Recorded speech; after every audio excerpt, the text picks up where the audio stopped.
कोल्हापुरातील ताराबाई पार्क या मध्यवर्ती भागातील नागरी वस्तीत मंगळवारी आलेल्या बिबट्यानं एकाच धुमाकूळ घातला होता।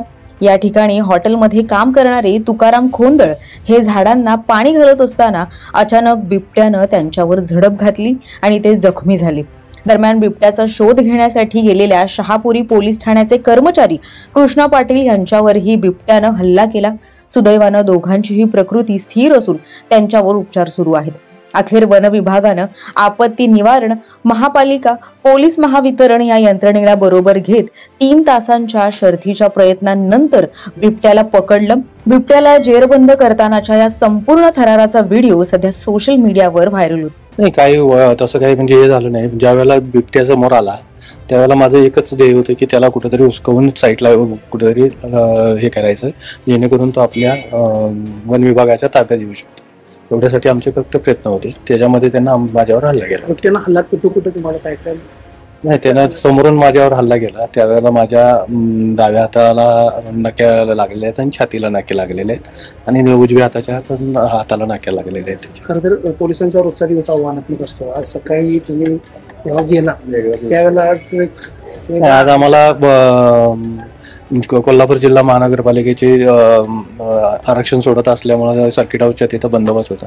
त्याच ठिकाणी ढोके साहेब आमचे होते, PI ढोके साहेब शाहूपुरी पोलीस ठाण्याचे। तर त्यांना फोन आल्यानंतर आम्हाला तिथून घेऊन वुडलँड हॉटेलच्या तिथं गेले आणि मग प्रकार घडला होता। काठीने प्रतिकार केला? हो, माझ्या हातात काठी होती म्हणजे आम्ही काठीनेच प्रतिकार करणार। माझ्या स्वतःच्या रक्षणासाठी तेवढं प्रयत्न केला होता। आता माझी तब्येत ठीक आहे। समोर मृत्यू उभा राहिला होता असं वाटतं? नाही, तसं तर काय वाटलं नाही, पण थोडी भीती तर मनात होती की काहीतरी आपलं होऊ शकतं। ते घरच्यांची पहिला संवाद झाला त्यावेळेला काय भावना होती? घरच्यांना मी फक्त एवढंच सांगितलं की तब्येत माझी व्यवस्थित आहे, मला काही झालेलं नाही। त्यांनी त्यानंतर मग काय त्यांना एवढे जास्त भावनात्मक झाले नाहीत। अमोल सुभाष चव्हाण हे ड्रोन ऑपरेटर आहेत आणि आम्ही गुरुप्रसाद सरांच्या मार्गदर्शनाखाली हे सगळं रेस्क्यू ऑपरेशन केलं।